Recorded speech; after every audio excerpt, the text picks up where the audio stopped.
Olá pessoal, vamos continuar então com a leitura da Ilíada. Nós estamos no canto 6. Hoje eu vou falar a segunda parte, né? A segunda de 3 partes desse canto vai ser dos versos 120 ao 238. Vamos falar sobre aquelas circunstâncias que eu achei engraçada, né? Que eu falei no último vídeo. Vai ser justamente uma conversa entre o Diomedes, por parte dos gregos, e o Glauco Hipólico, por parte ali dos troianos. Então vamos essa história deles. Vou ter que fazer aqui uma recapitulação de uma árvore genealógica, mas vamos chegar nessa parte então, primeiro, tá? Só um momentinho. Vamos lá. Então Glauco e Polóquio e o filho de Tideu, Diomedes, se defrontam no meio de ambas as facções ávidas de combater. Diomedes, voz altíssona, fala primeiro. Quem és, mortal bravíssimo, que antes não vi na guerra que dá glória? A todos em coragem superas, já que enfrentas minha lança longa sombra. Comigo só se medem descendentes de pais de má fortuna. Mas, se é um dos deuses, eu, por mim, não desejo lutar com os celestes. Então aqui ele está um pouco traumatizado, digamos assim, de ter já... Sua situação está bem complicada, né? Ele já machucou dois deuses, né? A Afrodite primeiro e depois o Ares. Então, mesmo a Atena dando carta branca para ele, mesmo para lutar com deuses, ele está ressabiado, né? Porque ele conhece a história também. Então, aqui ele está procurando evitar qualquer confronto com algum dos numes aí dos deuses. Aí ele até vai citar um caso do passado que uma outra pessoa, né, um outro personagem foi enfrentar um dos deuses e acabou se dando muito mal. Ele sabe, né, que vai ter uma consequência. Nem mesmo o valoroso Licurgo de Driante teve uma vida longa ao combater com deuses. Esse Licurgo ele enfrentou Dionísio, o Baco. Ele que pôs em fuga as nutrizes do Nume e enfurecido o divo Dionísio nos montes sacrossantos de Nisa. Licurgo homicida, vibrando o aguilhão, fez com que elas, assustadas, deixassem cair os tirsos. Dionísio, aterrado, afundou-se no mar. Tétis o acolheu, trêmulo de pavor. Irritaram-se os celestes bem-aventurados. Zeus Croníade o cegou. Pouco sobreviveu, odiado pelos numes perenes. Não desejo pelejar com deuses. Então aqui ele conta a história desse Licurgo, que teve um embate lá com Baco e com as suas bacantes, né, as Mênades, e acabou expulsando lá o Baco, ferindo de alguma forma. Ele saiu fugido, né, para o fundo do oceano, onde foi acolhido por Tétis, a mãe do Aquiles. E essas Mênades, uma delas, inclusive, ele fala, nutrizes do Nume, uma, né, provavelmente mais do que uma, eram amas de leite de Baco, né, de leite ambrósio. Então, no momento em que ele vai atacar, elas derrubam um tipo de bastão e acabam causando uma grande confusão ali, né? Tem também uma peça, né, de teatro, uma tragédia chamada As Bacantes, do Eurípides, uma tragédia de Eurípides chamada As Bacantes, sobre essas seguidores aqui de Baco, mas é em outro contexto, tá? Não tem nada a ver aqui com essa história. Então, só para... Na verdade, a história desse Licurgo é que eu aqui não quero contar, né? Porque é meio pesadinha. Mas ela foi foi bem cruel a punição que ele recebeu, tá? Por ter enfrentado o Baco. Muito cruel mesmo. Então, eu não vou nem comentar aqui, mas Diomedes conhece muito bem a história, então ele fica ali com receio, né, de que algo aconteça com ele. Aí ele fala: não desejo pelejar com deuses, mas se és humano e a terra te nutre dos seus frutos, ou seja, se ele é humano e come, né, coisas que os humanos comem, vem que verás teu funesto fim. Então, aquela provocação inicial. Responde por seu turno o esplêndido Hipolóquide, que é Glauco, filho de Hipóloco. Ele falando: ó Tideide, ardoroso de ânimo, por que perguntas minha origem? Símile a das folhas, a geração dos homens. O vento faz cair as folhas sobre a terra. Verdecendo, a selva enfolha outras mais, vinda a primavera. Assim a linhagem dos homens, nascem e perecem. Direi minha progenie, como pedes, muitos a conhecem. No centro de Argos, nutridora de corcéis, se eleva Éfira, onde o filho de Éolo, Sísifo, o mais astuto dos homens, reinou. Então aqui, essa Éfira, né, é uma cidade no centro de Argos. E ele fala, ele começa falando sobre a última geração que ele menciona é Éolo, né, que seria o pai do Sísifo. Então ele começa a partir desse ponto, né? Ele começa a partir desse ponto, a partir de Éolo. Porém, vai um pouco assim, bem antes, né? Na verdade. Então, eu vou começar com a origem dele, que na verdade esse Éolo, ele é descendente de Prometeu, um titã, né? E só falando aqui, recapitulando, né? Porque eu falei em outro vídeo já, mas como que chegou nesse ponto, né? Até o momento que eles estão, desde a origem do universo, segundo o mito de criação olímpico, né? O mito de criação grego ali. Segundo esse mito, quem surgiu espontaneamente a partir do caos foi Gaia, né? A mãe terra, Geia. Então Gaia gerou Urano, que é o céu, e com ele se uniu, formando ali, gerando os primeiros seres, que foram os hecatônquiros, os ciclopes, os titãs e os gigantes. Na tomada de poder, então Urano é que reinava, né? Na tomada de poder pelos titãs, que foram o Cronos, passou a reinar. Cronos era um titã, também filho de Gaia e Urano, então na guerra dos titãs contra esses seres primordiais, Cronos passou a ser o ser reinante ali junto com sua irmã Reia. Esse casal, Cronos e Reia, gerou então os deuses olimpianos. Depois, na Guerra da Titanomaquia, os deuses olímpicos então tomaram o poder, liderados ali por Zeus, e assim então os deuses passaram a reinar ali naquele contexto, né? Então, aqui entre os titãs, nós temos Prometeu. Prometeu tem uma história toda particular, né, que eu não vou nem abordar agora, mas Prometeu, então, sendo um titã, e tem sempre ali a sua parceira, tá? No caso aqui, a parceira é secundária, tá? Ela não é tão relevante assim na história, mas Prometeu, junto com Clímene, tiveram um filho que foi Deucalião. Que Deucalião, junto com Pirra, teve um filho que foi Heleno. Não só ele, né? Vários outros filhos, mas Heleno, por isso que vem essa cultura helênica, né? A Grécia, ela é também tem esse nome, né? A cultura grega é a cultura helênica, vem de Heleno. Heleno mais a Orcês se geraram, então, Éolo, que é o que ele menciona. Éolo mais Enarete geram Sísifo, que ele também menciona como um dos mais, como ele fala? O mais astuto dos homens. Sísifo tem uma questão também, aquele que rolava pedra, sabe? Todo dia ele recebeu essa punição de ter que rolar uma pedra no alto da montanha, aí a pedra rolava de lá, então é um mito de Sísifo, né? Depois, uma hora eu explico melhor. Mas tem esse mito aí de Sísifo, é esse.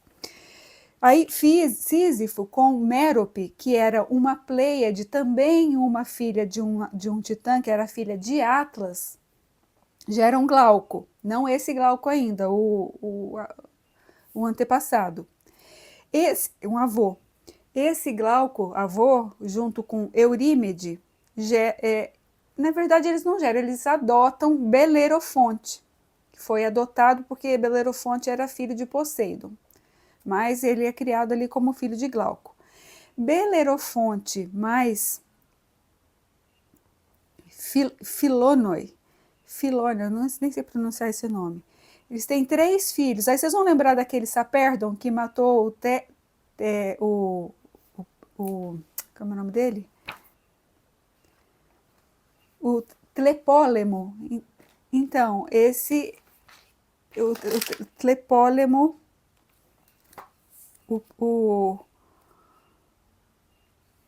o Saperdon também vai ser um desses descendentes. Então, aqui temos Belerofonte, com sua parceira Filonoi, tiveram Hipóloco,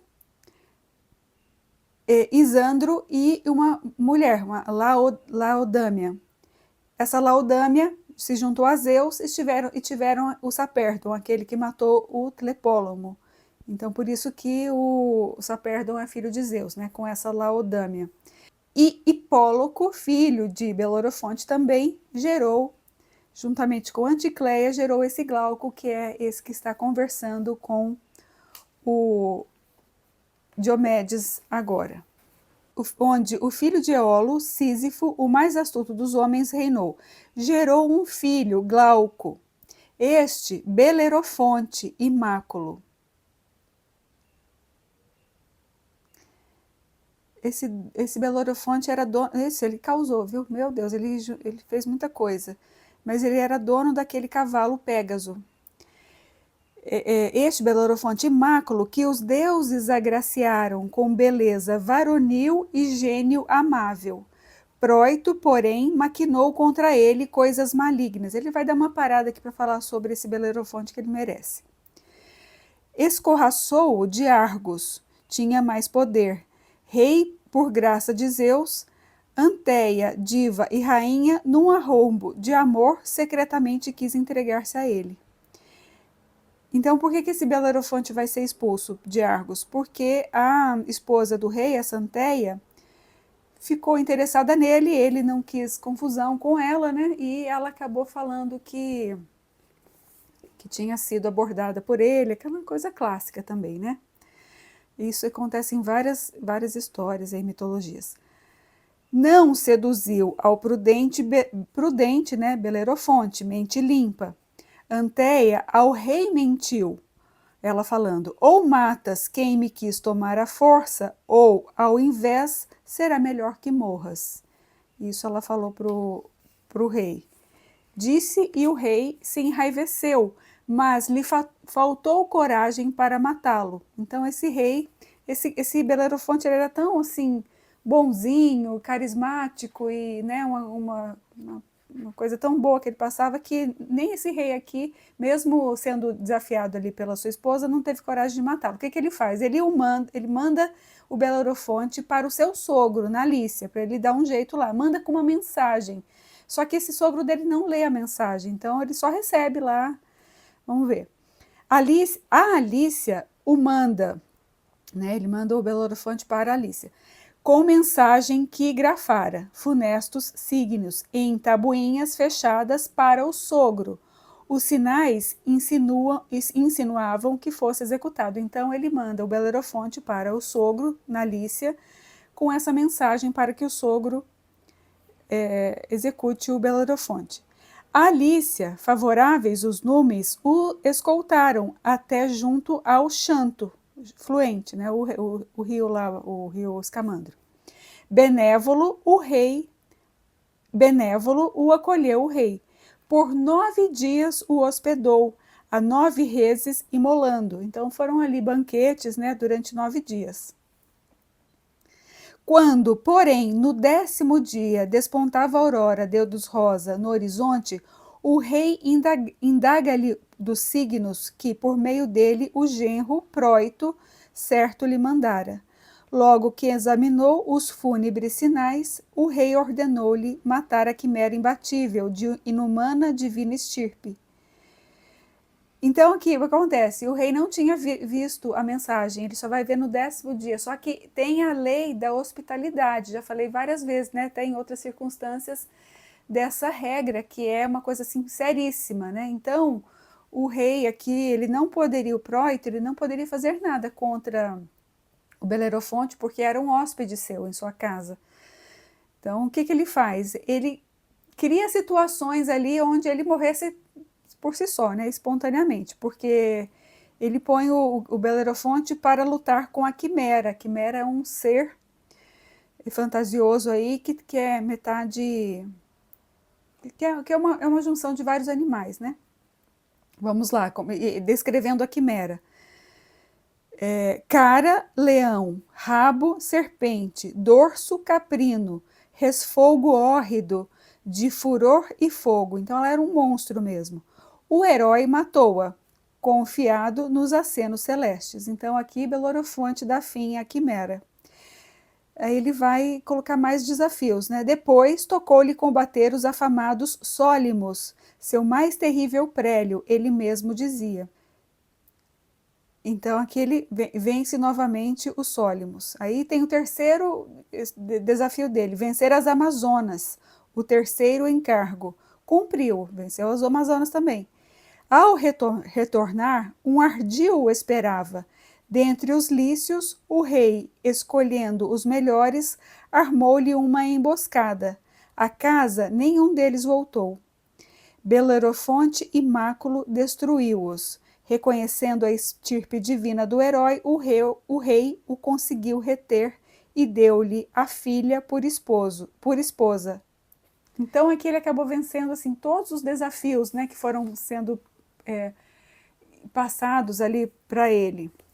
Até que o rei já mudou de ideia, né? Decidiu realmente, entendeu que ele era de origem divina.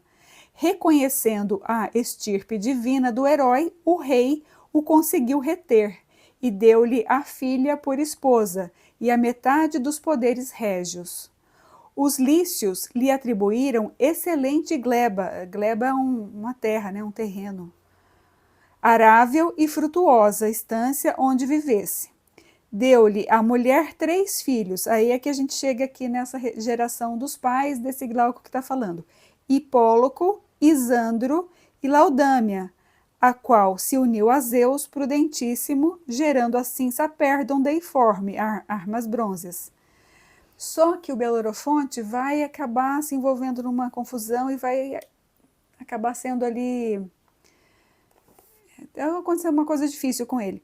Odiado pelos deuses e caído em desgraça, Belerofonte ao léu vagava pelos campos alheios, remoendo a própria alma na solidão, alheio aos outros homens. Tinha acontecido um feito, tá? Para ele chegar nesse ponto.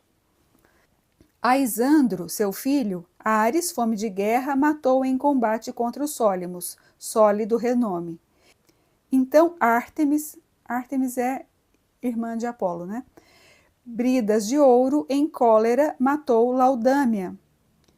Gerou-me Hipóloco, que a Troia me enviou, recomendando que primasse em meio aos outros, superando-os sempre, que a linhagem dos pais não desonrasse, deles que valentes em Éfira e na vasta Lícia distinguiram-se. Então ele fala aqui que ele é filho do Hipóloco, né, que vem de toda essa linhagem aí de pessoas assim, de heróis, né, muito renomados, e que ele viesse então para honrar esse nome, né, que ele trazia.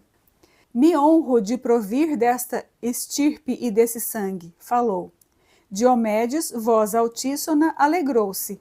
Plantou na terra pródiga nutriz a lança e disse, voz afável, ao pastor de povos. De fato, considero que és, e desde muito, um hóspede paterno. O divo Eneu, por 20 dias, a Belerofonte e Máculo acolheu certa vez no palácio. Deram-se um ao outro regalos de amizade. Eneu um cinturão de púrpura refúlgida, Belerofonte uma copa, ouro puro, dupla e alada. Quando parti, deixei-a em casa. Então, o Diomedes está falando que ele lembra, né, que acho que é o avô dele, Eneu, tinha recebido o Belerofonte, que era o avô do Glauco, né, em casa. E ambos trocaram esses presentes aí, inclusive esse presente que o Belerofonte deu para o avô do Diomedes, o Eneu, estava sob posse dele, né? Ele que tinha ficado como herança dessa copa de ouro. De Tideu não lembro, era uma criança quando me deixou e em Tebas com o exército acaio veio a perecer. Então ele não foi criado, né? O Diomedes não foi criado pelo pai, sim pelo avô. Em Argos, para mim, serás hóspede e amigo. Se um dia eu for a Lícia, tu me hospedarás. Evitemos, portanto, cruzar nossas lanças, ainda que seja em campo de batalha. Bravos troicos e aliados, há muitos para abater. Os que um Deus me ofereça e aqueles que eu persiga. Muitos aqueus terás para matar, podendo.